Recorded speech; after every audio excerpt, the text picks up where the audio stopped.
Maybe she shouldn't come tonight, Donald. She'll just embarrass us. Dana's voice carried through the thin hotel wall, each word landing like a stone. I stood in the adjacent room, hand frozen on the doorknob, wearing the navy dress I'd pressed twice to get the creases just right. For the first time in 60 years, the word mother felt like something revocable. My name is Betty Morrison. I'm 60 years old, a retired social worker who spent 37 years pulling families back from the edge. This is the story of how I learned that sometimes the people you save are the ones who push you off the cliff. When my husband Robert died 11 years ago, sudden cardiac arrest in the garage, still holding his woodworking plane, I thought grief would be the hardest thing I'd face. I was 55 then, Donald was 28, just starting his marketing career. I remember standing at the funeral, watching my son's shoulders shake, thinking, I have to stay strong. He still needs me. So I stayed strong. I worked extra shifts at Child Protective Services, mediating cases that left bruises on my soul. I sold Robert's tools, our wedding china, even the vintage Mustang he'd restored. Every cent went toward keeping Donald afloat during his transition period, which lasted 5 years and cost me my retirement savings. When he met Dana at some corporate retreat, I actually thanked God. Finally, I thought, someone to share the weight. I should have known better. People who work with broken families learn to read the signs early. But mothers are willfully blind when it comes to their children. Dana appeared at Thanksgiving 3 years ago. Polished, professional, with the kind of smile that doesn't reach past the lips. Mrs. Morrison, she said, gripping my hand with calculated pressure, Donald's told me so much about you. The emphasis on you felt like a warning I didn't yet understand. The first comment came a month later, Christmas dinner at their new condo, the one I'd co-signed for. I'd brought my mother's cornbread stuffing, the recipe Donald used to beg for. Dana touched it with one manicured finger and said, "Oh, how rustic. We're more into clean eating now." She said, "Clean the way you'd say contaminated." It started small. Remarks about my dated decorating style when they visited. Suggestions that maybe I should simplify my life, which apparently meant getting rid of everything Robert had left behind. The time Dana asked if I'd considered senior living because my neighborhood was declining, even though I'd lived there 32 years and knew every family on the block. But I swallowed it, because that's what you do when you love someone. You make yourself smaller to fit their comfort. The real shift came after they got married last spring. A courthouse ceremony, I found out from a text message 2 days after. Wanted to keep it simple, Mom. You understand? No, I didn't understand. I understood that somewhere along the line, I'd been recategorized from family to obligation. Tonight was supposed to be different. The Hope House Foundation's annual gala, an organization I'd volunteered with for 20 years back when it was just 3 women meeting in a church basement. Donald worked in their development department now, one of those 6-figure nonprofit jobs that pays better than teaching ever did. When he'd invited me 3 weeks ago, his voice had actually sounded warm. "Mom, you should come. You used to volunteer there, right? Might be nice to see the old place." I'd bought the dress, got my hair done, even splurged on new shoes that pinched but looked elegant. Standing in that hotel room, hearing Dana's voice through the wall, "She'll just embarrass us." Those shoes suddenly felt like shackles. I could have gone home. Should have, probably.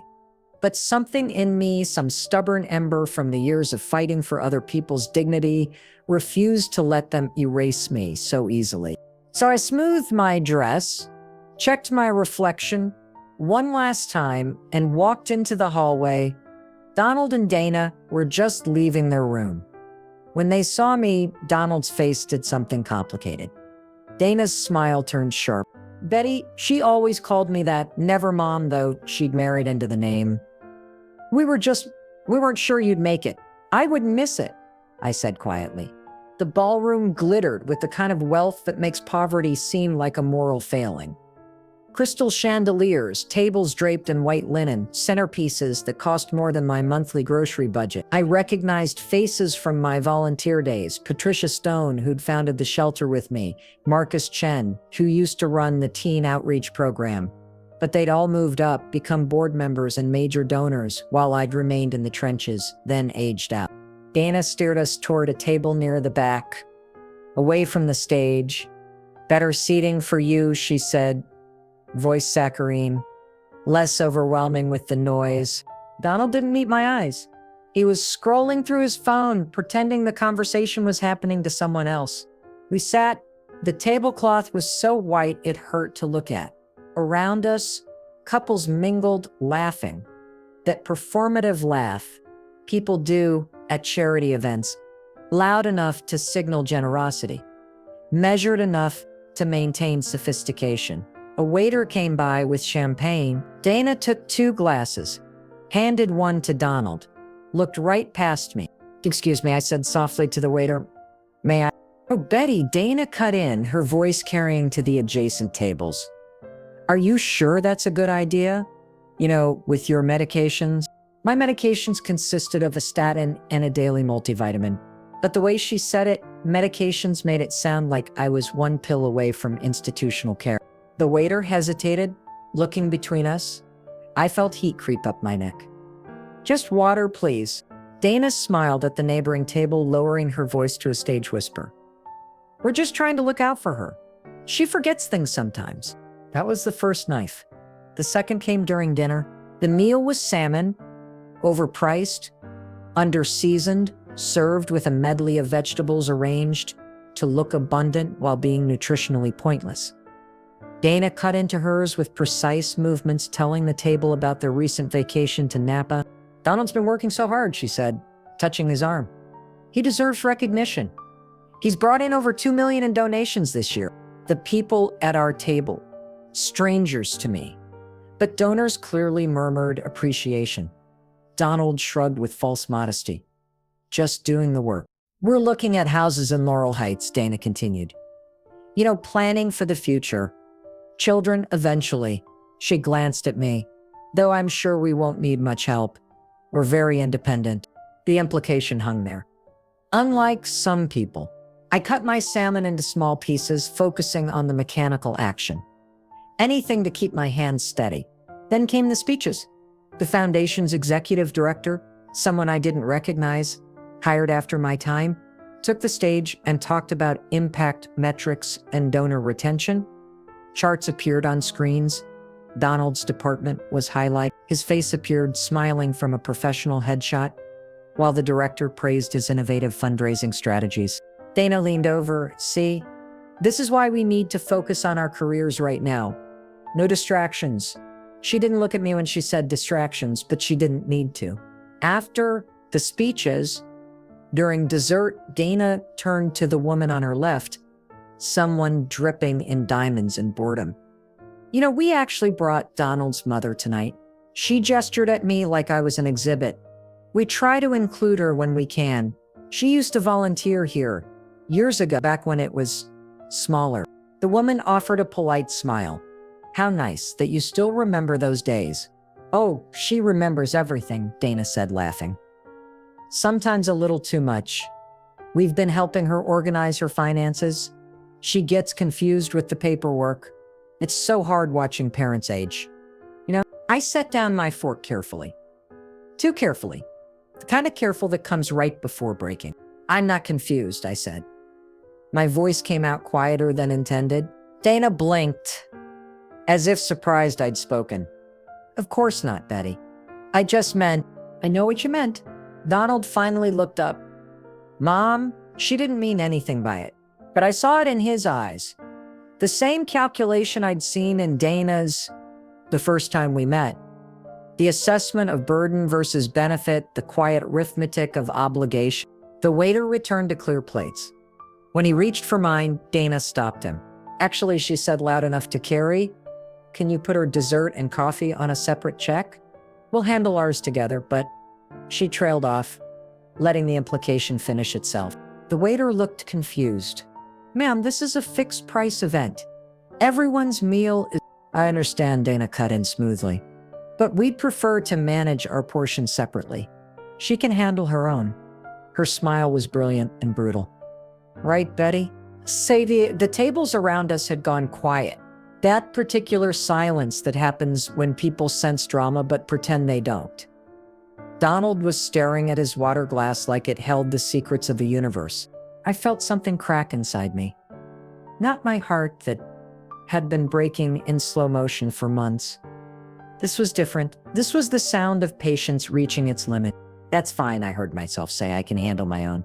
Dana's smile widened, victorious. She turned back to the Diamond Woman, already launching into another story. Donald exhaled, relieved the moment had passed. But it hadn't passed. It had crystallized. I excused myself, murmuring something about the restroom. No one tried to stop me.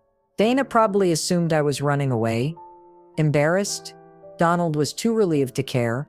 I walked through the ballroom, past tables of people who'd never missed a meal, never stood in an emergency room praying their insurance would cover it, never worked double shifts to keep a roof over their child's head.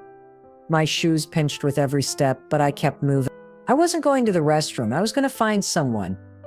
The hallway outside the ballroom felt 20 degrees cooler, like stepping from theater into reality.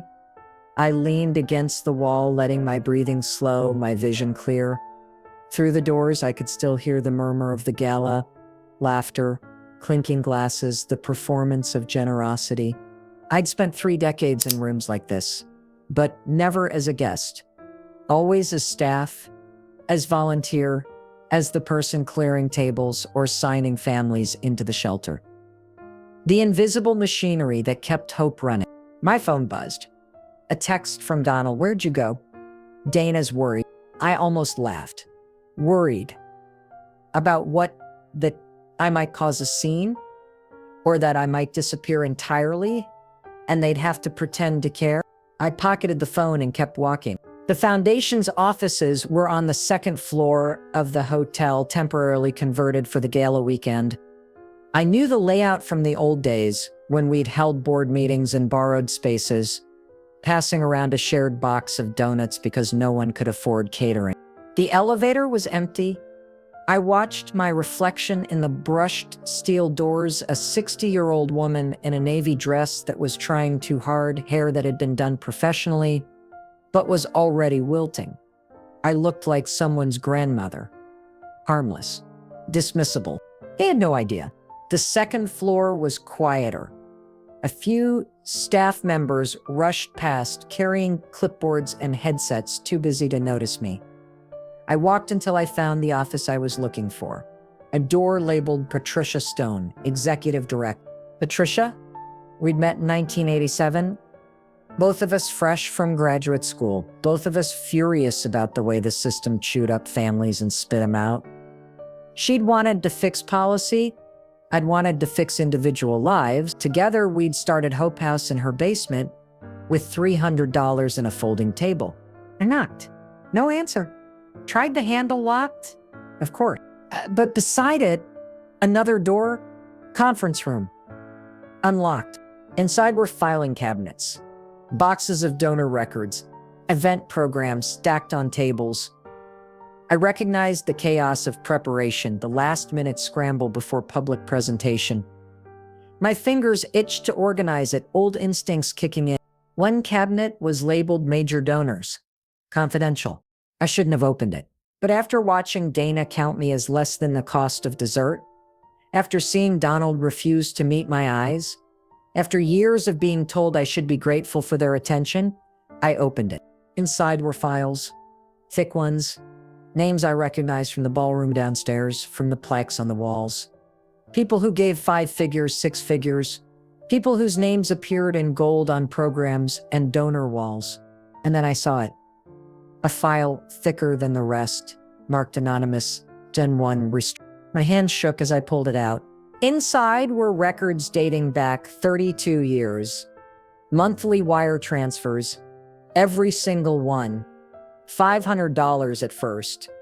All I could spare in those early years, when Robert was alive and we were still paying off student loans. Then $1,000 a month after he died, for my pension and his life insurance. Then more.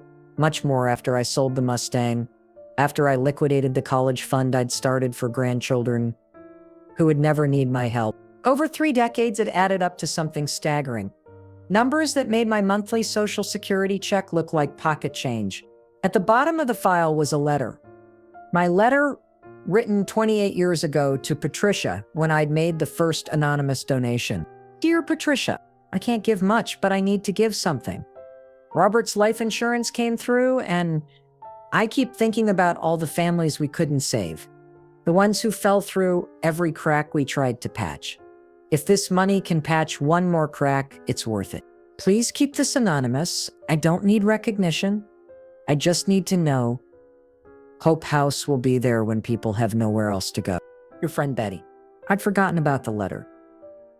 Forgotten about a lot of those early donations, actually. They'd become automatic like breathing, something I did because not doing it felt like suffocation. Patricia had kept her word, 32 years of anonymity. But she'd also kept records, meticulous ones, notes about how my donations had funded the teen wing, the job training program, the emergency shelter expansion that now housed 40 families. There was a recent memo dated 3 weeks ago in Patricia's handwriting. Board meeting reminder, must thank anonymous someone at gala. Largest lifetime donor. Foundation wouldn't exist without them. Maybe time to reveal? Someone, probably an assistant, had written in the margin, check if donor is attending. I stood there, file in hand, while the pieces assembled themselves. Donald worked in development. He would have seen donor lists, might even know the anonymous donors by their file numbers, if not their names. But he'd never connected one to me. Why would he? In his mind, I was the woman who needed help with finances, who couldn't afford her own dessert at a gala. He had no idea that I'd built the foundation he worked for. The door opened behind me. I turned, expecting security, expecting to be escorted out like a trespasser. Instead, Patricia Stone stood there. Older now, hair gone silver, but eyes still sharp. She looked at the file in my hands, looked at my face, and smiled. I was hoping you'd come up, she said quietly. Patricia closed the door behind her, leaning against it like she was holding back the world outside. For a long moment, neither of us spoke. I just stood there, file in hand, feeling caught and exposed, and somehow, strangely, how long have you known I was here? I asked. Donald mentioned he was bringing his mother. She smiled sadly. Betty Morrison. I've been watching donor records for 32 years. I know every major contributor by heart, even the anonymous ones.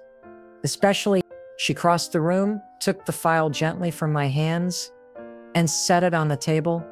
Then she pulled me into a hug, a real one, the kind that acknowledges everything that's gone unsaid. I've wanted to thank you publicly for years, she whispered. Every time we expand, every family we house. I think about you. You built this place as much as I did. I pulled back, wiping my eyes before tears could properly form. I didn't want recognition. I just wanted it to matter. It mattered. Patricia pulled out a chair, gestured for me to sit. But Betty, why are you up here? The gala's downstairs. The speeches, She stopped reading my face. What happened? I told her. About Dana's comments, the separate check, Donald's silence. About 3 years of being erased in small increments, until tonight it became erasure in front of a ballroom full of witnesses. Patricia's expression hardened. Your son works for me. Did you know that? I know. Did you know his department is under review? He's been pushing aggressive fundraising tactics that make some of our long-term donors uncomfortable. High-pressure asks, emotional manipulation. It works financially, but she shook her head. It's not why we started this. I thought of Dana saying Donald had brought in $2 million this year, said it like an accomplishment, not questioning the methods. What are you going to do? I asked. Patricia looked at the file on the table. What are you going to do? The question hung there. I could walk away, go back downstairs, finish the night in silence, drive home and never speak of it. Let Donald and Dana continue their narrative where I was the confused, dependent mother they had to manage. Or the gala, I said slowly. You mentioned wanting to thank Anonymous One tonight. Patricia's eyes sharpened. I did. The board suggested it. We've never revealed a donor's identity before, but one has given more than our next 5 donors combined. We wanted to acknowledge that properly. What if I gave permission? She sat back. Betty, what if, I continued, feeling the idea take shape, you revealed who anonymous son one is tonight, during the final speech? Donald would know. Everyone would know. Yes, Patricia studied me. This isn't about revenge, is it? No, I said honestly. It's about being seen. For 32 years, I've let myself disappear. First into the work, then into widowhood, then into their version of me. I'm tired of being invisible. She nodded slowly, then reached for her phone. I need to make a call. The director's about to give closing remarks. If we're doing this, it needs to be now. While she spoke quietly into her phone, I looked around the conference room. Boxes of programs, lists of donors, the machinery of a successful nonprofit. All of it built on foundations I'd helped pour. Robert used to say I gave too much away. Save something for yourself. He'd tell me when I'd stay late at the shelter, when I'd dip into our savings to help a family with rent. But that was the thing about giving. It never felt like loss. It felt like building something that would outlast me. Something that mattered more than my comfort, my pride, my need to be acknowledged. Until tonight. Until my own son let his wife reduce me to a line item too insignificant for inclusive billing. Patricia hung up. It's done. Rebecca's going to mention Anonymous on one in her closing speech. She'll invite them to stand if they're comfortable being recognized. My heart kicked. And if I don't stand, then nothing changes. You stay invisible. They keep their story. She met my eyes. But Betty, I've known you since we were 30. You've never backed down from hard truths. Don't start now. The walk back to the ballroom felt longer than it should have. Each step was a choice. Each step said, I am here. I matter. Watch me. I slipped in through a side door during dessert service. Donald and Dana hadn't noticed my absence or hadn't cared. They were laughing with the diamond woman, Dana's hand on Donald's arm in that possessive way she had. I sat down quietly. Dana glanced over. Oh, good, you're back. We were about to send a search party. Her tone made it clear no one had been searched. The waiter brought coffee. Dana made a show of pulling her cup closer, as if I might contaminate it. Donald was on his phone, thumbs moving rapidly. Probably texting about me to someone. Mom wandered off. So embarrassing. Let them all think what they wanted for 5 more minutes. The executive director, Rebecca, Patricia had called her, took the stage, young, polished, the kind of person who'd probably never spent a night in a shelter herself, but had read all the right books about poverty. Before we close, Rebecca said, voice amplified, I want to acknowledge someone very special. The room quieted. Donors love recognition. Hope House Foundation has been serving families for 32 years. In that time, we've housed over 8,000 people, helped 1,200 families find permanent housing, and supported thousands more with job training, counseling, and emergency services. Polite applause. Donald perked up, probably thinking his department would get another mention. This wouldn't be possible without our donors. Rebecca continued. But there's one donor who has been with us from the very beginning. Someone who has given quietly, consistently, and generously for 3 decades. They've never asked for recognition, never attended a gala, never wanted their name on a building. Around me, people were leaning forward. Anonymous major donors were rare. Everyone wanted to know who. Tonight, with their permission, I'd like to finally thank Anonymous Donor 1. Rebecca smiled. They've contributed over $1.3 million to this foundation. That's more than any other individual donor in our history. Gasps rippled through the ballroom. Dana's eyes widened. Donald's phone slipped from his hand. Their donations funded our teen wing, our job training program, the emergency expansion that now houses 40 families. Without them, Hope House wouldn't exist. Patricia appeared at the edge of the stage, holding a plaque.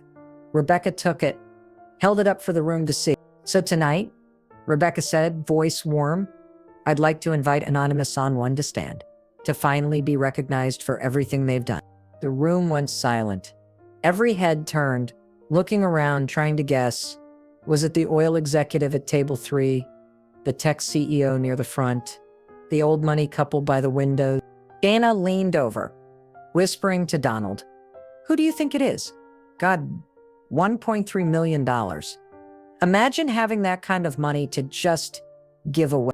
Donald was scanning the room, still on his phone, probably checking donor databases, trying to figure out who one was. He hadn't looked at me once. I stood, not dramatically, not with fanfare.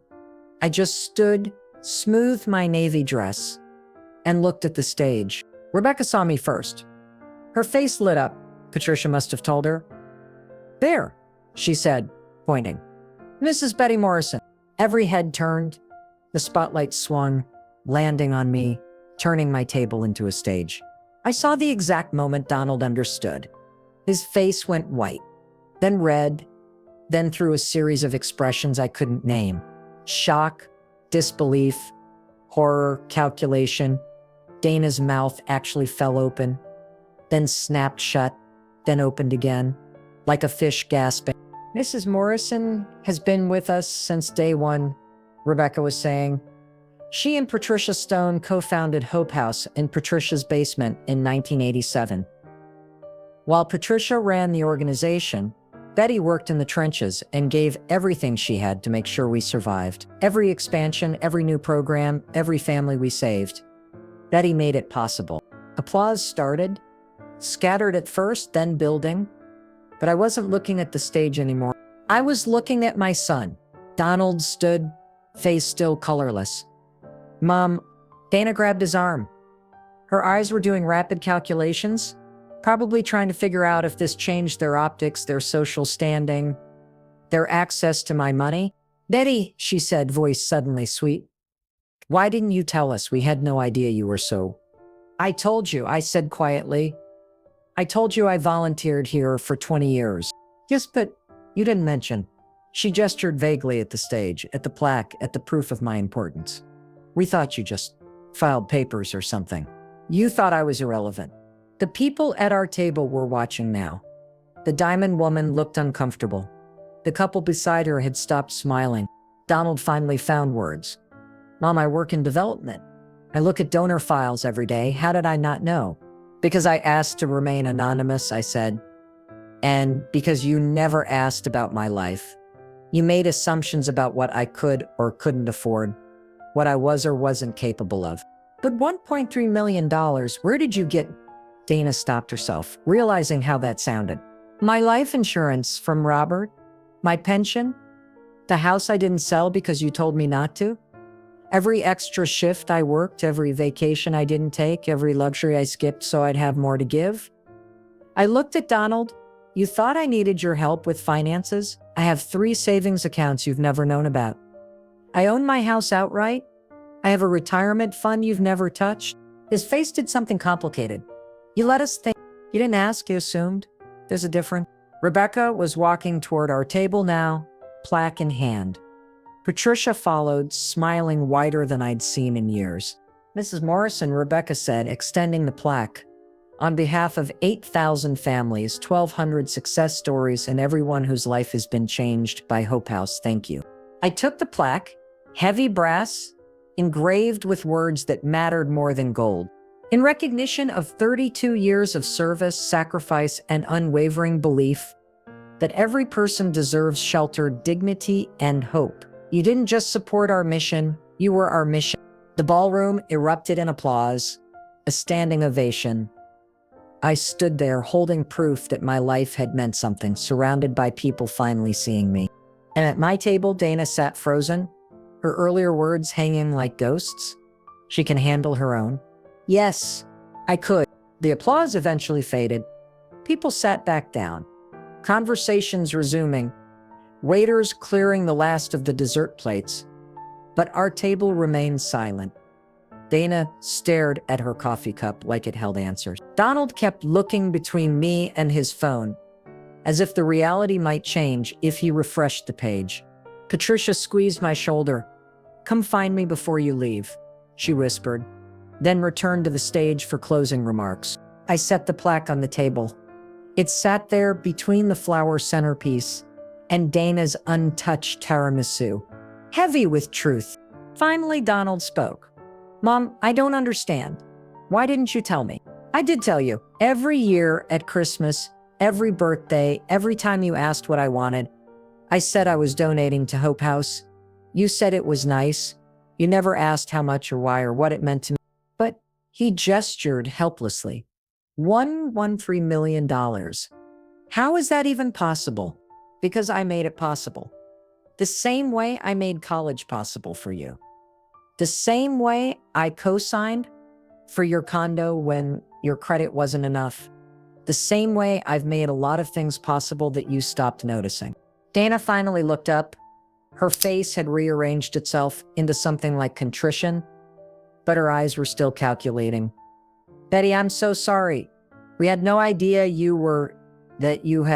she couldn't quite finish the sentence, that you had money. That's what she meant. You thought I was poor, I said simply. You thought I was confused and dependent and a burden. So you treated me like one. That's not fair, Donald said. But his voice lacked conviction. Isn't it? Dana asked for my meal to be on a separate check in front of all these people because she assumed I couldn't afford it. Dana flushed. I was just trying to humiliate me? You succeeded. The diamond woman at our table cleared her throat. Perhaps we should give you privacy. No, I said. Stay. All of you. I looked around the table. You witnessed what happened earlier. You should witness this too. I turned the back to Donald. I gave you everything because I loved you. But somewhere along the way, you started believing that love meant control. That because I gave, I had nothing left. That my value was in what I could provide, not in who I was. Mom, I'm not finished. My voice stayed steady. You let your wife belittle me. You stood by while she implied I was senile, incapable, too confused to manage my own money. You work in fundraising, Donald. You pitch to donors every day. You make them feel valued, important, seen. But your own mother, you couldn't even see her. His face crumpled. I didn't mean. I know. That's the worst part. You didn't mean it. It just happened. I became invisible slowly, in degrees, so small you didn't notice. I picked up the plaque, but I'm not invisible. I never was. Dana stood abruptly. I need air. She grabbed her clutch and left, heels clicking rapidly across the ballroom floor. The diamond woman and her husband exchanged glances, then quietly excused themselves. Within moments, our table was empty except for Donald and me. He put his head in his hands. What do you want me to say? Nothing. Not right now. I stood, picking up my own clutch. I'm going to talk to Patricia. You should think about whether you want to work at an organization built by someone you treated as irrelevant. Mom, please. I'll be at the house tomorrow, I said. If you want to talk, really talk, you know where to find me.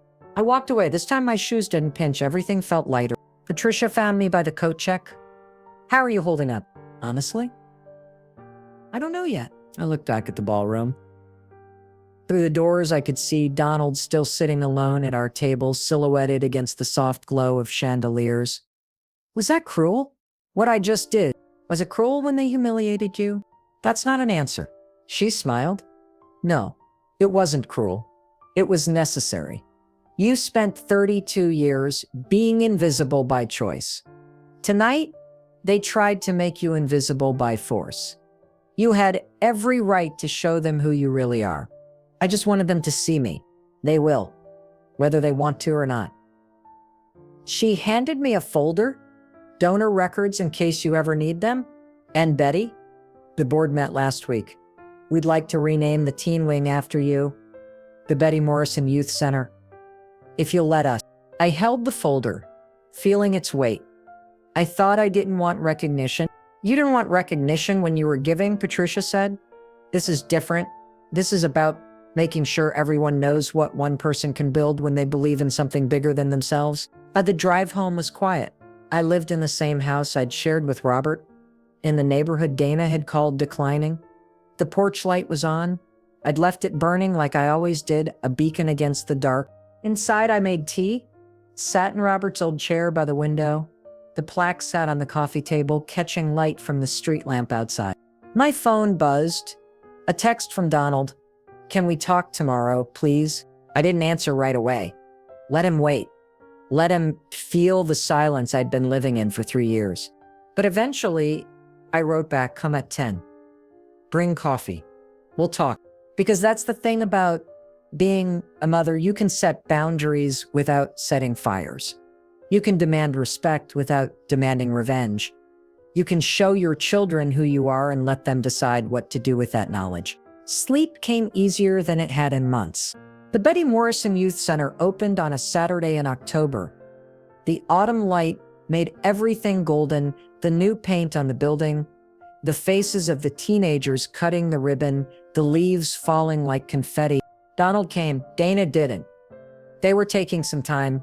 He'd told me over one of our coffee mornings. I didn't push. Some things need to unravel in their own time. He stood beside me during the speeches, hands in his pockets, looking more like the boy I'd raised than the man who'd forgotten me. I've been thinking about changing careers, he said quietly. How? Fundraising feels hollow. I'm good at asking people for money. I'm not sure I'm good at understanding why they give it. He looked at the building. You gave because it mattered. I've been asking people to give because it looks good on their taxes. What would you do instead? I don't know yet. Something real. Something that he trailed off, watching a group of teenagers laugh as they explored the new computer lab. Something that matters. You have time to figure it out. Do I?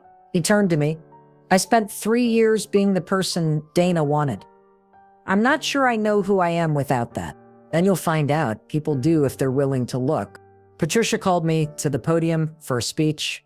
I kept it short, thanked the donors, the staff, the families who'd trusted us with their stories, mentioned Robert because he'd been the first person to believe I could do impossible things.